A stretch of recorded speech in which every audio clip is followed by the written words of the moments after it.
Hello, you're listening to the Charles Bonnet Syndrome Podcast.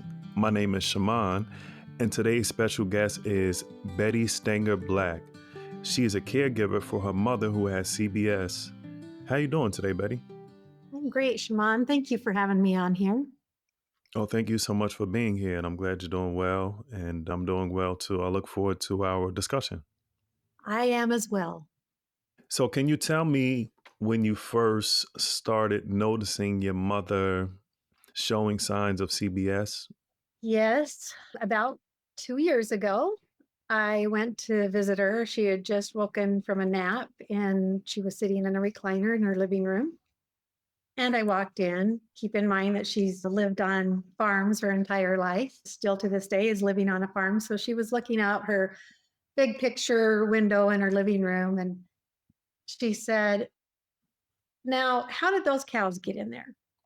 Now, at this point in her life, even though she lives on a farm, there are no animals other than just cats and dogs at this point. So I said, "Mom, there are no cows out there."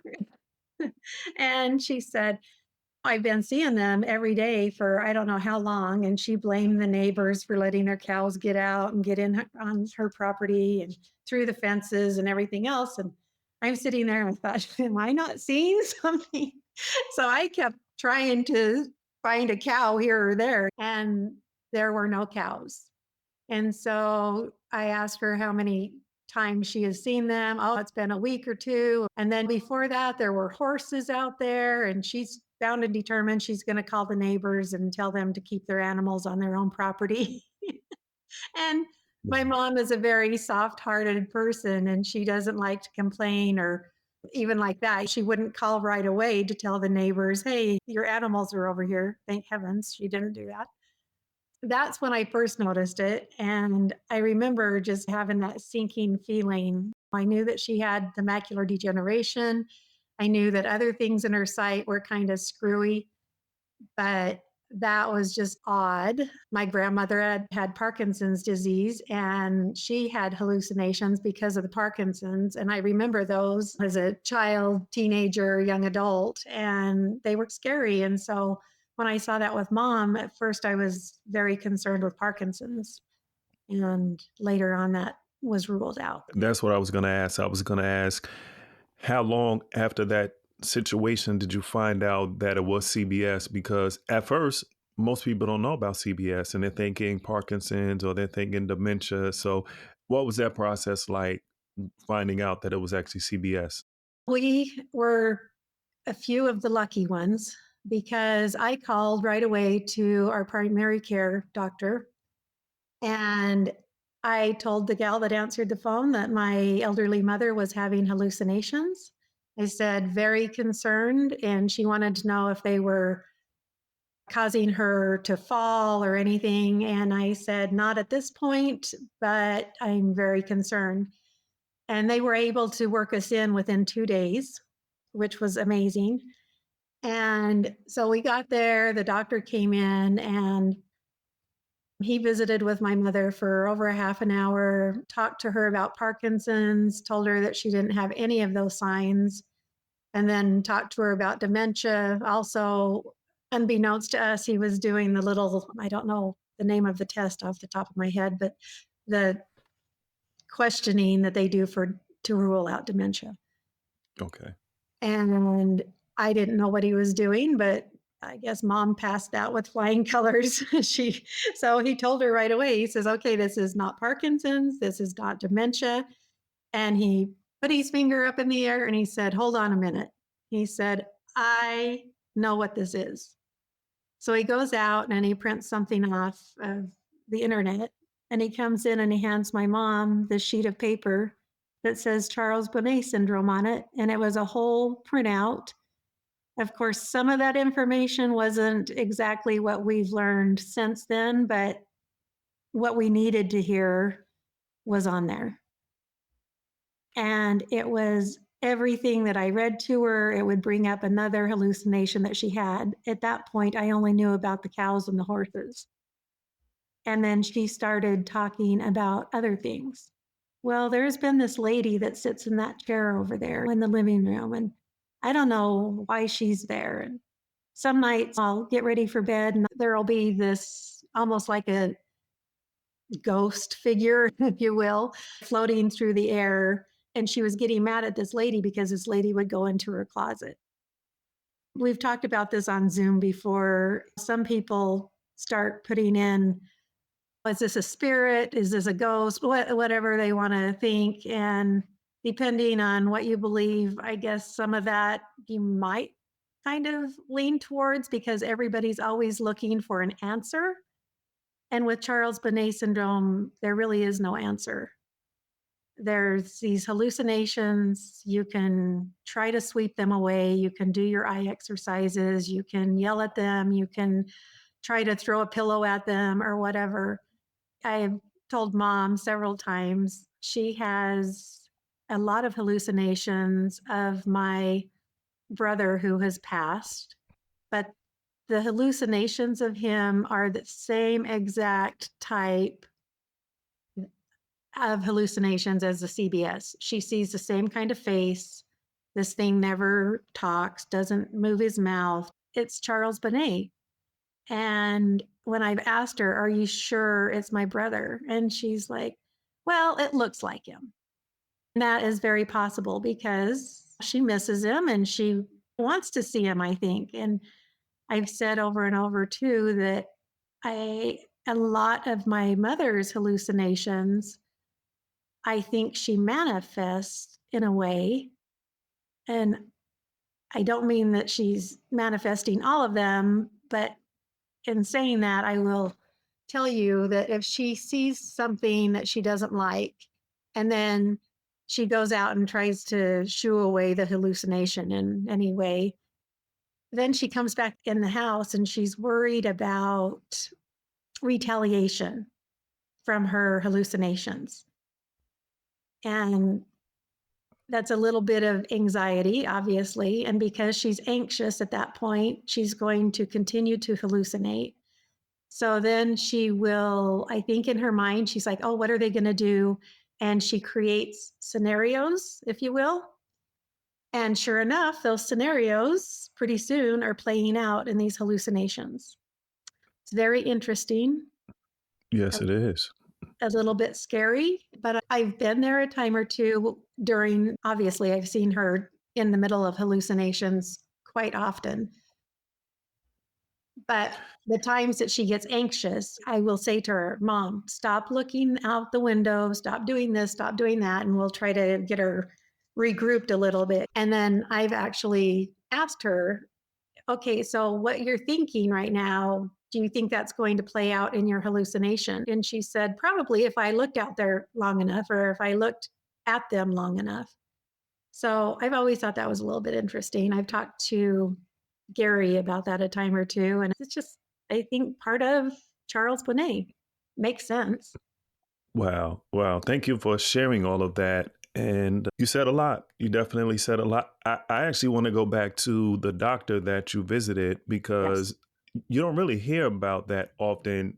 Usually, what I hear from interviewing people and my own experiences are that you go to the doctors and they don't know about Charles Bonnet syndrome and you get misdiagnosed, or you're just fearful thinking that it's dementia, or you go for a long period of time not knowing what it is. But your mother could have been having these hallucinations for some time and you just didn't know. But from that moment, for 2 days later to be able to get a visit so quickly and to be able to find out that it was Charles Bonnet syndrome, I think that goes to show the importance of awareness and also just being a good doctor, because he said, okay, well, he could have said, I'm going to give you this test or I'm going to do this. But he actually said, okay, well, let me start doing this test right now. And they're doing the test. And okay, let me ask these questions for Parkinson right now. And they ruled everything out and they said, aha, I know what it is. So you are very fortunate, at least for that, because knowing what you have is kind of like half the battle. I mean, it's not like other conditions where you can just take a pill and things will be better. But everyone, including your mother, has said, because I've interviewed her for the podcast, I should have said that a little bit earlier, said that that has helped her, knowing what it is. Yes, obviously. And as caregiver, and I have a brother that lives here in town too, and another one that's out of state, but we all were a little relieved to know what it was until we found out that there was no cure. And the information that was printed out was such that it said that in most cases that this goes away with time. And obviously that was incorrect information that gave us some false hope to begin with. But yes, we were very lucky that the doctor knew exactly what it was and relieved our minds of a lot of worries.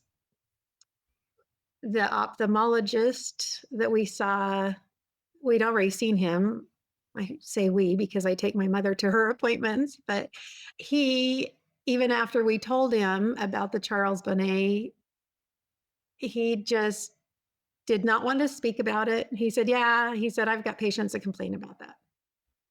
He was very short in his answer, didn't really want to discuss it any further. We could tell quickly that either chose not to know about it or he knew about it and knew that it wasn't something that he could help with.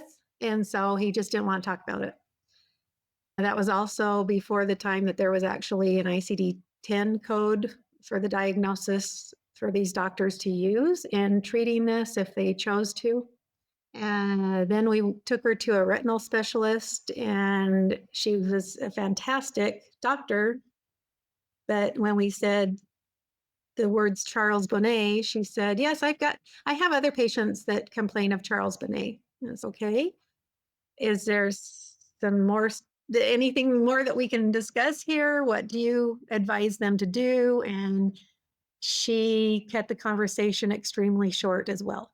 I've actually interviewed doctors on this podcast and I asked them about that. And I was curious what they had to say about that. And pretty much what they were saying is that doctors are in the business of treating people and curing them and things like that. And when you have something like Charles Bonnet syndrome, where there is no cure and there really is no official treatment, it's one of those gray areas. It's a little bit difficult. And maybe that could be why some doctors choose to not really engage or think of some alternative ways of doing things. So that's just something I just wanted to mention.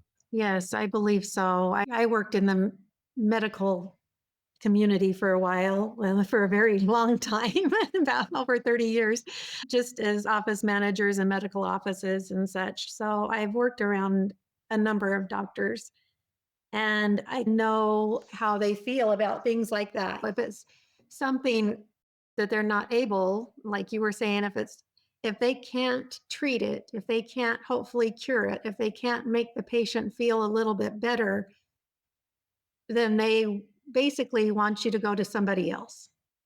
Or they'll talk about it just a little tiny bit, just like the last two doctors that I talked about, the ophthalmologist and the retinal specialist. But in reality, they should have known much more about it and been much more willing to discuss it with us than even the primary care doctor. Yeah, especially with them being like ophthalmologists and retinal specialists and things like that. That's the disheartening part about it. And even if they don't have a pill to take or something that can cure it, they can say, check out this website or check out this brochure or check out this podcast or whatever the case may be. And maybe those things weren't available at that time. And then even when you got a brochure from, I think, the primary care physician, that had some information on it that was later found out to be inaccurate, but it was a start and it was something. And you got to start from one point and then get better. So, yeah, those are some challenging things that everybody's going to have to face, whether you're a caregiver or someone with the condition themselves. Yes. So when we were connected, when I first started doing research on Charles Bonnet, found Judith Potts, obviously. I think that's where everybody starts Yeah. because that's basically, I think there's much more information on the internet now than was even 2 years ago. But at that point, the only thing that I could find about any type of research or anybody that had maybe some stories or some blogs that I could read or anything was Judith Potts. And I was able to reach out to her by email. She answered my email so quickly. It was just astounding. And I told her I was worried that there wasn't much being done about this in the United States. And yet I could see everything that she had been working on. And she gave me Gary Cusick's name and Eva Potts' name. And that was so very helpful. So we were able to sign on to the Zoom meetings on Saturdays. And we continue to do that. We try to get to as many as we can.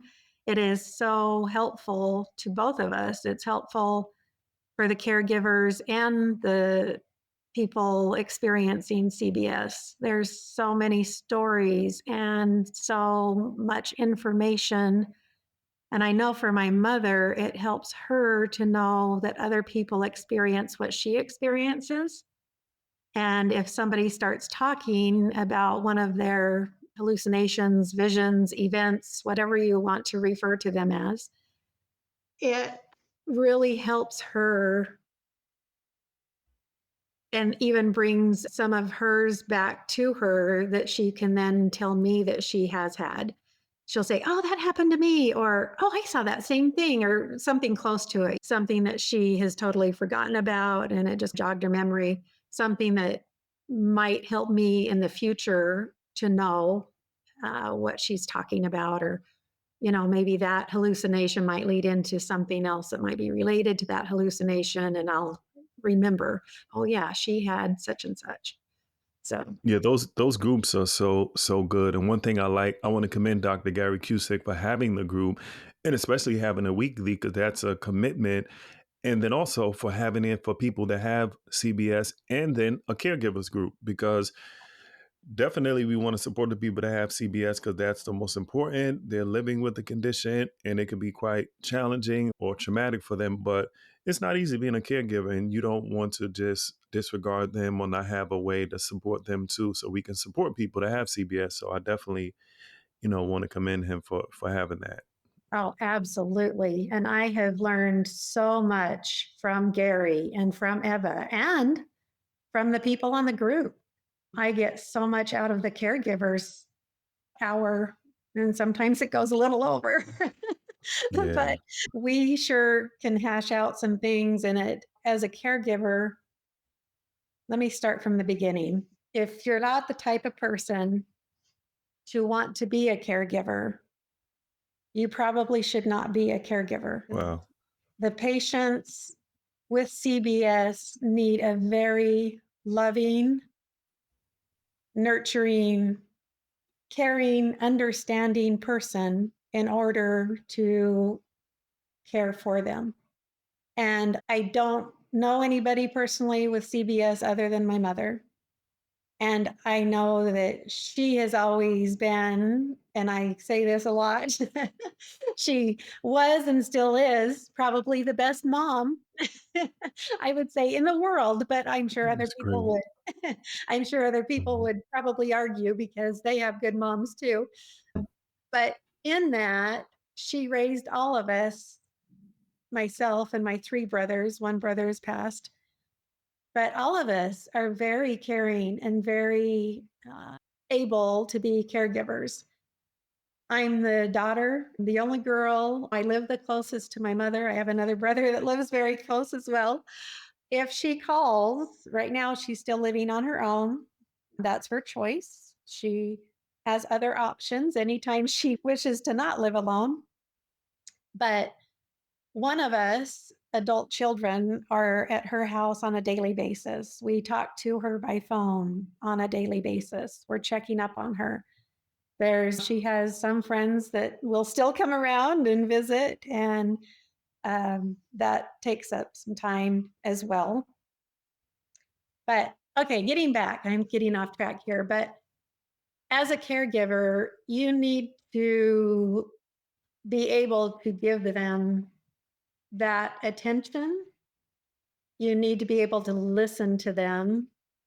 At the very first, with my mother, I had been advised to never let her just go on and on as she's in the middle of a hallucination, to stop it and to tell her, it's not real, mom. It's not really happening. It's a hallucination. It's Charles Bonnet. You just look away, do this and do that. And that's okay. With the beginning, that worked okay with her because she wasn't having as many hallucinations. And so it wasn't like I was continually correcting her. But then the more her sight declined, the more hallucinations, CBS events she would have. Pretty soon I found myself almost, it was too much for me to correct her every time. And not to sound selfish, but I just thought, oh my goodness, I can't have a relationship basically with my mother at this point because I'm continually telling her, that is what you're seeing, mom, but that's not happening. It's not reality. And then, depending on how many times I had corrected her, there were times that, even as soft hearted as she is, and the fact that she's never spoken harshly to any of her children, she would say things like, well, it is real, it is happening. And she would just snap a little bit. When I say snap, that's nothing compared to what most people would do. Okay. But it was enough for me to realize this is really bothering her and it's bothering me. And so I just went with my heart. And the more she would talk about her hallucinations, a lot of times, and still to this day, a lot of times, I just let her talk. I don't say a word. If she starts acting anxious at all, or worried, or saying that she needs to call somebody or do this or do that, then obviously I correct her and I say, Mom, this is just Charles Bonnet. But there are many times that she'll maybe peek around the corner and smile because she sees a child playing peekaboo with her. And that's something that she enjoys. I'm not going to correct that. That brings her a little bit of joy. And she'll say, oh, did you see that cute little girl? And I'll say, no, I didn't, Mom, but I'm glad you did because it looks like you're enjoying it. Yes. Sometimes Charles Bonnet isn't all that bad. A lot of times it is. And it is for the patient and it is for the caregiver. I like what you said when you said that early on, it seemed to be helpful to let her know that, hey, that's a hallucination. That's not real. That's not happening. But later on, it seemed like it's better to just let her talk about what she's experiencing and don't even tell her that it's not real.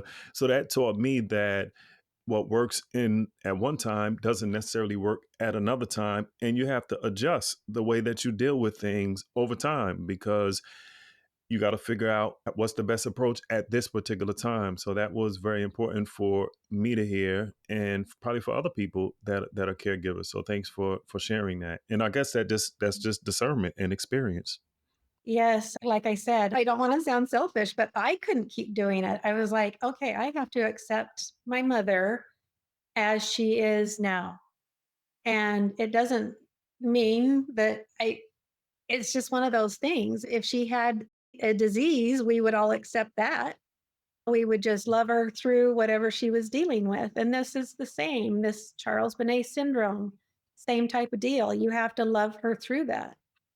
If you think of it, sometimes I even compare it to cancer. And I think, okay, if you've got somebody that's suffering with cancer, and they're going through the treatments if that's what they've decided to do, and they're going through all of the pain and the suffering and everything else that goes along with it, and the family is suffering as well, you're going to support that person and you're going to love on that person and you're going to care for that person. Just because something seems odd, which Charles Bonnet is extremely odd, it is scary because it's the fear of the unknown. We don't know about it, we don't know enough about it.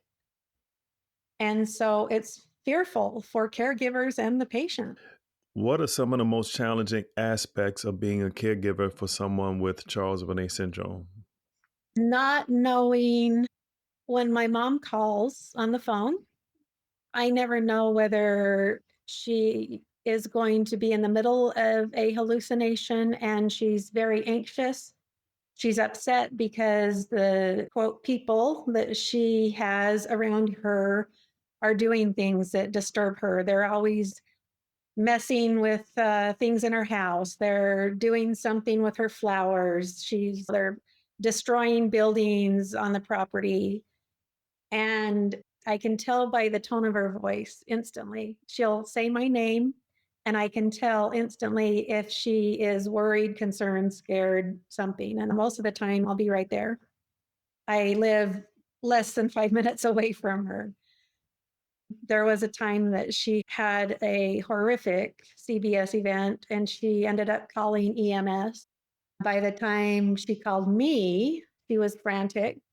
And while she was talking to me, there's a guy that gets on the phone and she's not even told me yet that EMS is there. But she hands the phone off to somebody and I hear this male's voice and he asked me, he says, "Are you Betty?" And I said, "Yes." And he says, "We're here with your mother." And I didn't even know at that point if she was still at home. I thought, "Oh my goodness, Mhm. is she at the hospital? Where is she?" And he informed me that, yes, she was still at the house, that she had called. And so I hung up the phone and just drove right over there. And when I got there, there was two detectives in a canine unit. So they had brought the dog out. There was an ambulance with the lights still flashing, and my mom in tears. They gave me a quick synopsis of what was happening, and they instantly said, "Does she have dementia? And, has she been evaluated for dementia?" And I had already told mom as I was hugging her, trying to calm her down. I had told her, I said, "You know that this was Charles Bonnet, correct?" And then she said, "Yes, I think it was." I shouldn't say that. At first, she said, "No, not this time. This wasn't. This was real." And then within another minute or two, she was convinced then that it was Charles Bonnet. However, when I started talking to the emergency personnel and I was telling them what it was, they had never heard of it. They didn't know about it. I told them that I would get them information on it, which that is one of my goals in the next couple months, hopefully to go around and to get information to just about every firehouse, That's uh, great. and every emergency room in our town, and hopefully some outside of our town. The EMS seemed very interested in it. At that point, the detective took down my name and number. He knew exactly where I lived because I could point to my house from my mom's house. And he said, "If we get future calls from her, are you okay if we call you first?" And I thought that was brilliant because that's pretty much what I wanted them to do. We had talked to mom on several occasions about, if you ever get too scared or if you think this or think that, call one of us first. We'll call the authorities if they need to be called. And there had been a couple of times before that she did just that. But this particular time, she was scared. And you know what? I don't blame her for calling them. What she saw was absolutely horrific.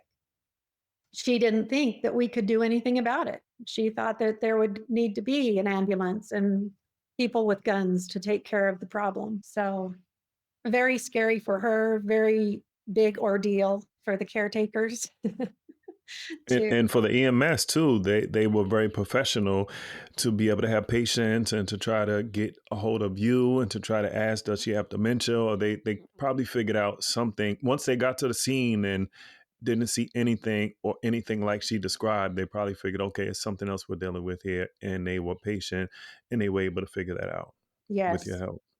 yes. I was very grateful that they were how they were. They gave her a lot of support. They did not make her feel idiotic in any way. That was amazing to me. And that they were so interested in what I was saying. And I was telling them, I used the doctor's name that had evaluated her and given her the diagnosis. And it's a fairly popular doctor in this area. And they seemed, "Okay, you're on top of this. So we're going to leave you to it." And so that was just one experience.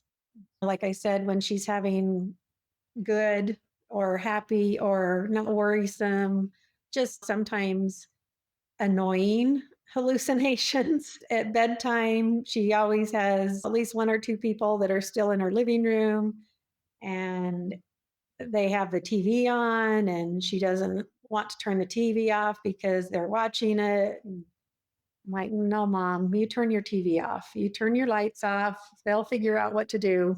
Tell them to go away. Lights out. Mhm.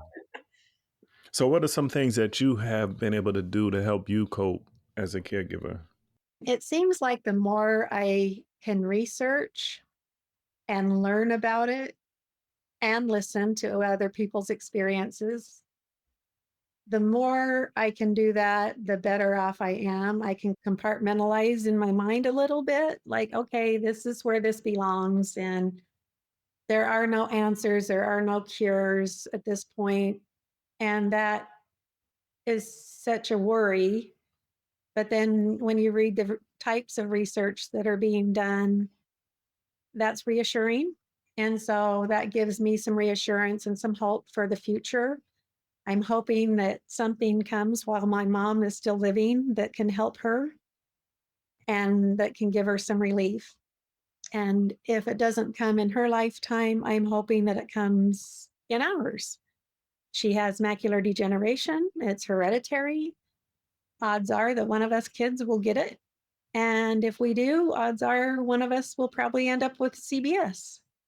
It would be nice to know that there's something in the future that will help, even if it's just a little bit. No, that's so important. Research is so important because obviously research changes and the results of the research change, but just being able to figure out what's going on, Mhm. what are people saying about this, what is the medical community saying about this, that can go a long way because that's really important about anything in life to be able to get as much information as you can to help you be able to deal with whatever it is that you're going through. Yes. The other, I've got a couple of different things that I do.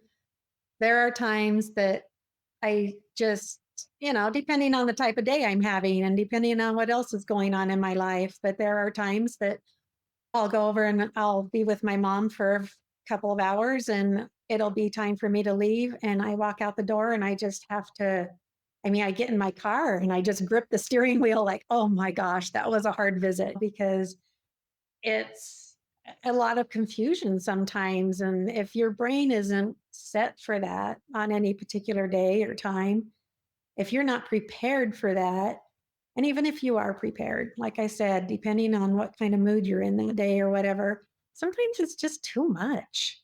And Yeah. I've said before, I have to give myself some grace.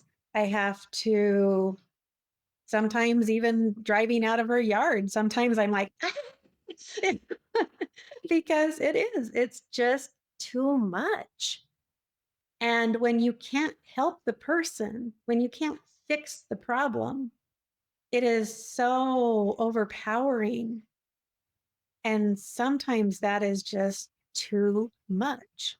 And there are many times that by the time I'm home, I'm in tears right now. My eyes are filling with tears because Wow. by the time I get home, and I've already said I live just so close to her, but by the time I get home, I'm crying because I'm feeling guilty for the way I'm feeling. Oh my goodness, I Mm. needed more patience with mom. And I did have patience with her for the most part. There have been a time or two that I'd say, Mom, this is enough. We need to talk about something else or whatever. And I think sometimes that's okay. But I also see the hurt in her eyes when I say that. And there's been times that she'll say, how would you feel if you couldn't talk about what you could see or what you're seeing? And I understand Mhm. it is true. And on those days that I have such a hard time and I feel guilty, just taking a big deep breath, doing something to get my mind off of it. Stop worrying about it. Worrying does nothing. That's And so important. Yeah. It's very important what you said. Worry does nothing. worry It does just hurts. Yeah, nothing. it just hurt. It just hurts the situation. But it's not easy to not worry because that's a human feeling and it's just a human thing. So it's not easy, but that's true. It doesn't do anything helpful. I didn't mean to cut you off, but being positive too, like because sometimes it seems that people that have CBS and it's not easy. So I'm definitely saying this with love and with grace. Sometimes it seems like they will actually start making up stories about it, like maybe somebody's after me, or this person did this to me, or this is happening because of this, or this is a spirit. And I get it, because if you're seeing something every day, that can weigh you down and you get tired of that, and the mind wants to make sense of things. But sometimes saying, especially if you're aware of CBS and of the fact that you have it, you may have to say, remind yourself that it's not going to harm me. I'm not alone. Other people are going through this. This is not real. This is CBS. And even if you can't do it all the time, if you do it maybe once a week, maybe that could help you. And then you do it once, and eventually it could be turned to 2 or 3 times a week, just if possible. Yeah. And that is very accurate. Your mom brought up a good point. She said, how would you feel if you can't talk about things you're going through? Or she didn't say that. She said things that you're seeing, but it's Right. kind of hand in hand. And I think that's a powerful statement, because really we're communal beings, and we're supposed to talk about things, and that's just one of the natural things that people do. When you experience something or have something on your mind, you talk to somebody about it usually. So not being able to talk is definitely challenging. But I've also heard people, like in my own life, when I was going through a difficult time, and obviously I don't have Charles Bonnet syndrome, so I don't want to be insensitive, but I was going through a challenging time, which everybody has. And then one of my friends said, Shaimond, he said, you keep talking about your problem, this problem, this problem, these problems. And he said, that's not going to help you. He said, because you'll get lost in your problems. And like, you got to talk about something else, think about something else instead of focusing on your problem. And I said, wow, thanks for saying that. And ever since I heard that, I try to always reel myself back in if it's a particularly difficult moment or period or season, to realize that. Because sometimes it may sound a little bit strange to some people, but you just gotta speak some positivity and say some good things, and give yourself the benefit of the doubt, and all these things, and it could kind of slowly start to change your outlook on things. And when you change your outlook on things, it could help change the thing eventually, because your outlook has changed. Absolutely. I think all the time the research and everything that I say helps me. If I can do anything to help this cause, I'm going to try to do it. And if I'm feeling guilty, if I'm feeling like I haven't done what I needed to do for my mom at that moment, or I could have done something differently, and oh boy, why did I do that? Why did I say that? And when I think, okay, you know what? How are you going to fix it for next time? Whether that's doing more research, listening to more people on Zoom, listening to your podcasts, which are amazing. Whatever it is, like taking information to the doctors, showing them. Eva Potts and Gary Cusick have amazing information. I'm not even going to call it packets, but I guess the one that Eva did is a kind of a packet. I think it's 8 pages long that really describes CBS. It's more for the patient, also for the doctors. But then Gary Cusick has done a letter to healthcare providers that I think is phenomenal. And the most recent retinal specialist that we went to, the last couple minutes of my mom's appointment, I asked him if I could have a minute or two of his time, and I talked to him about CBS. We hadn't said anything throughout the visit because, again, you never know how a doctor is going to react.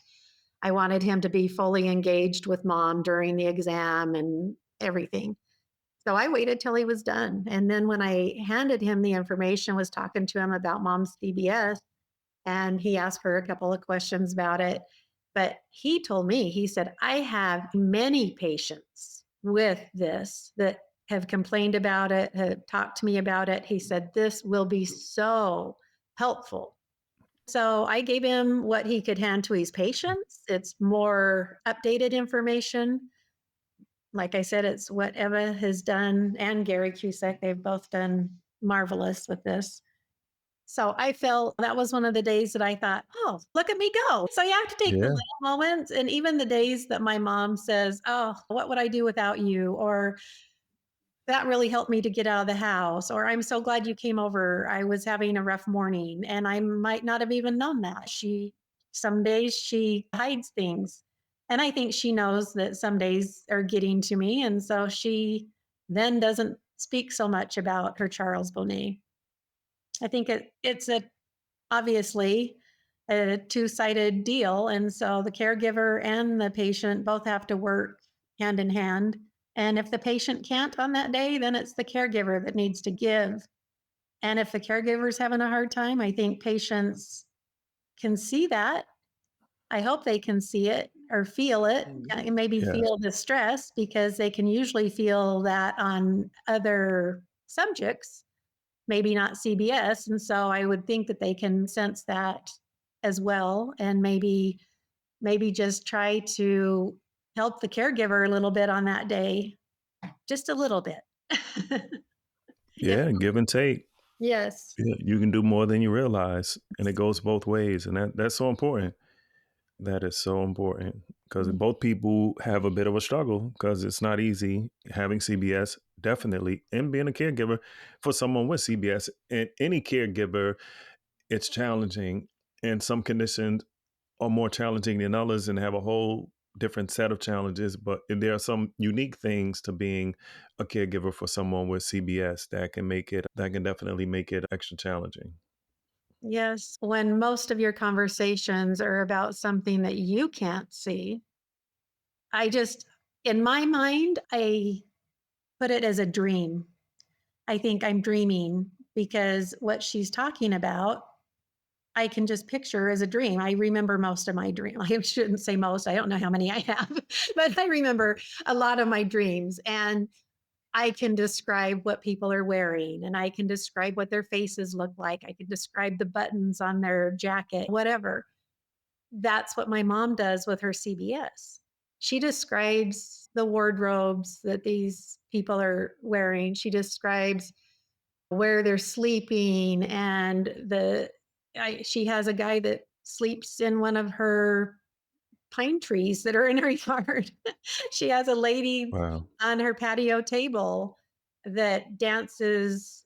It's actually, I think the umbrella that's on the table starts it. I think with her vision, it just creates a hallucination, if you will.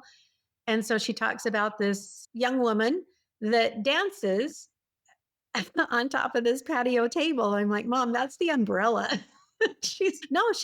She has, and she describes the same color as the umbrella as what this gal is wearing. But that's in my mind, I just have to let it drift as she's talking and just think this is like a dream, or this could be something I'm watching on TV.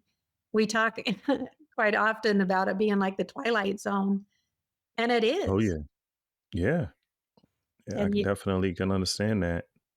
yeah, you just have to like let's give and take. And most of the time, I think that's why the term is caregiver, because most of the time the caregiver is giving.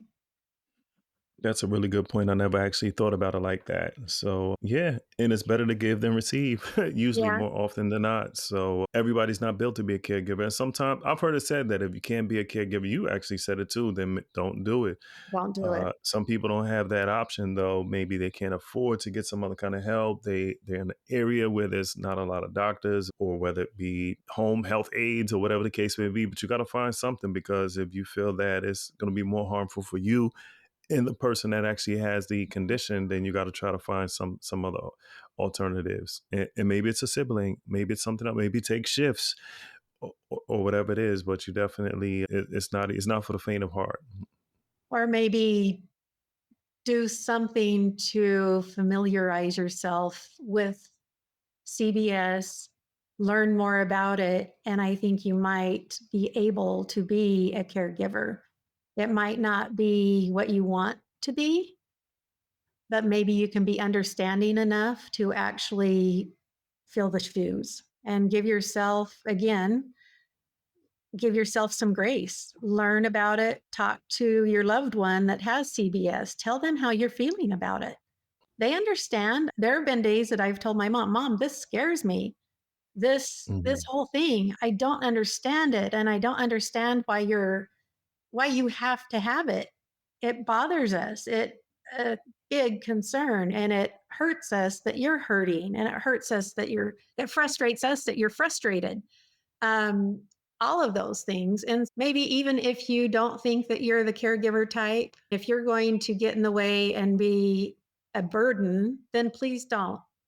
But if you can find a way to help your loved one or to help another caregiver, then please do that because any little bit of help is wonderful. My brother that lives out of state, when he calls me, he's like, "Thank you so much for doing what you do for our mom." He's not able to be here all the time. I am, and my other brother is, and he does so much. And it is very helpful. Mm. But That here is great.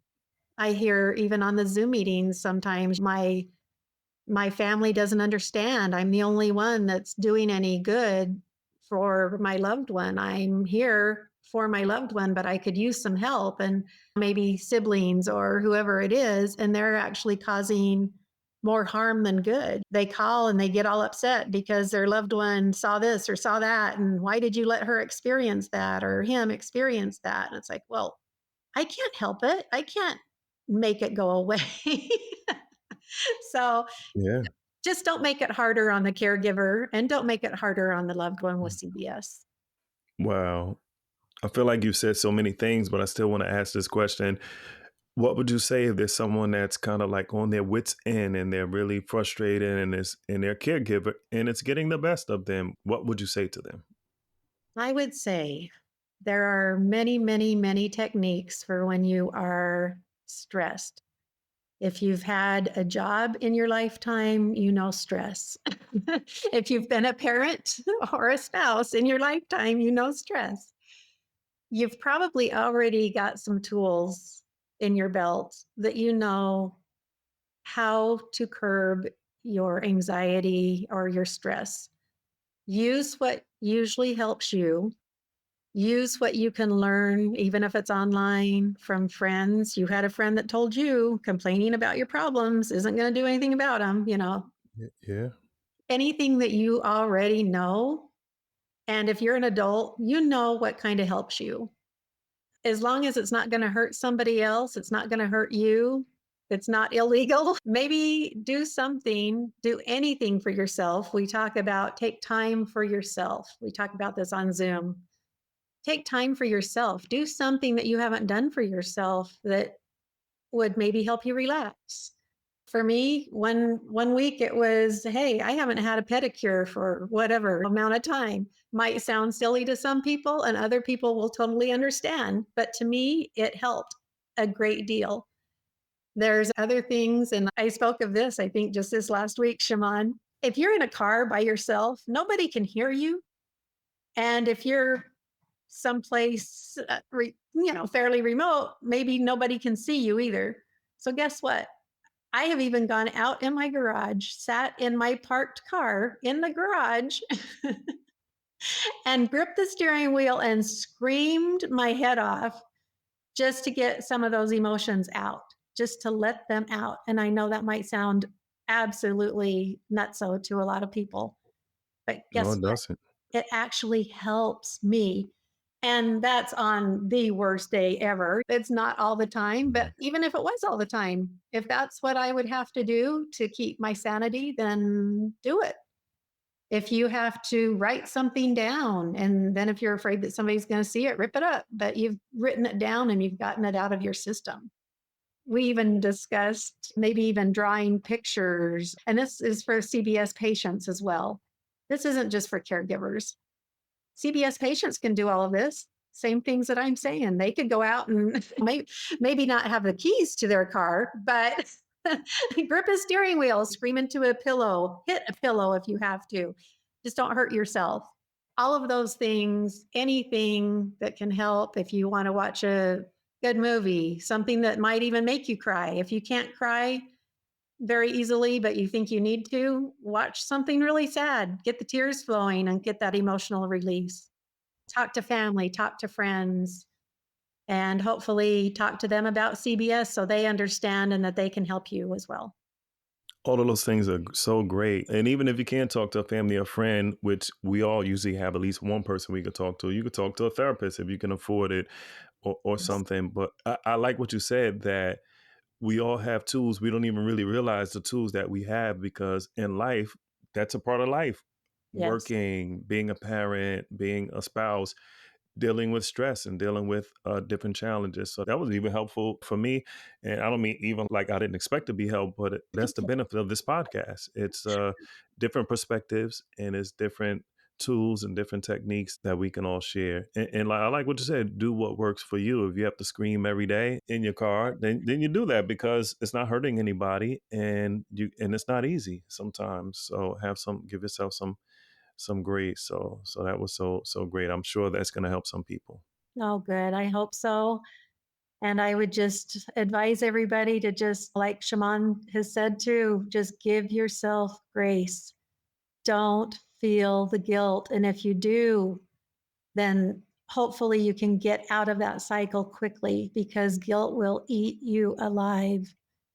And you're not going to be a good caregiver if you are feeling guilty all the time.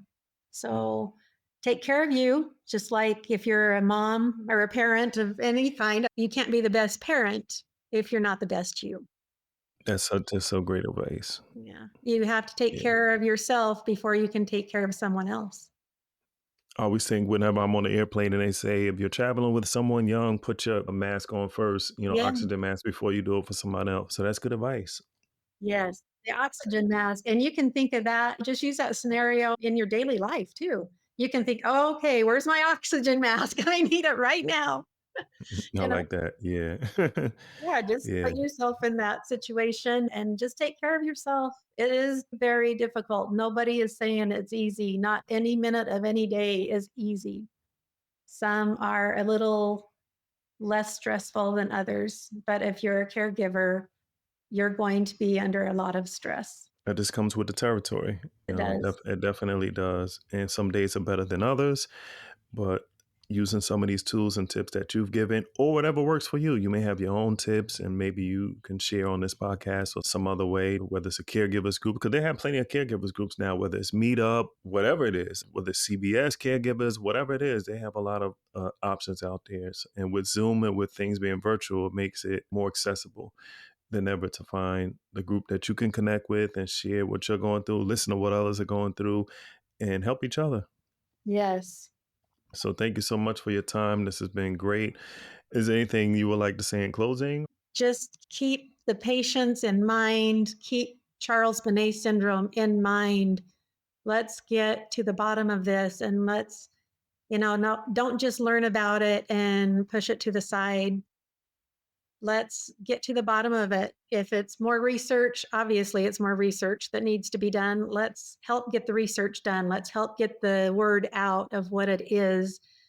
We talked about not very many people have even ever heard of it. Why is that? We as a society need to get that out there. We know about CBS, so we need to share that with as many people as possible. Thank you. And it starts one person at a time, one moment at a time. And it's definitely something that we can all do. And we're doing it and we're going to continue doing it. So Yes. thanks so much for that. And I'm going to get that t-shirt and I'm going to be wearing it, Shaimond. I will too, yes, to spread some awareness. And I Yes. appreciate that. Thanks so much. She's referring to the t-shirts that we actually have, Charles Bonnet Syndrome Podcast t-shirts, to really bring awareness about Charles Bonnet Syndrome, but also to bring awareness about the podcast. And also, we just released some hoodies too. So it's on the website, which is cbsyndromepodcast.com. But thanks so much. Yeah. And this has been great. Yeah. Anytime you can, even a stranger at a grocery store would see something on a shirt and say, what is that? Even if it's a quick 30-second explanation, it's something that they've learned. It's something that they now know about. Even if it's a tiny bit that they know about it, if they hear of somebody that's experiencing something, they can say, oh, what was that? I've heard of this before. Maybe I can do something to help. That's true. And we can all get our elevator pitch. Yes. Yeah, get a Charles Bonnet Syndrome elevator pitch. Yes, most definitely. Thank you so much. I have enjoyed this. I hope I've given some helpful information to help at least one person, if not many more. Thank you so much. It was great. Thanks for listening. If you enjoy the show, subscribe and rate the podcast. It makes a difference. And if you would like to contact me, you can email me at info@cbsyndromepodcast.com.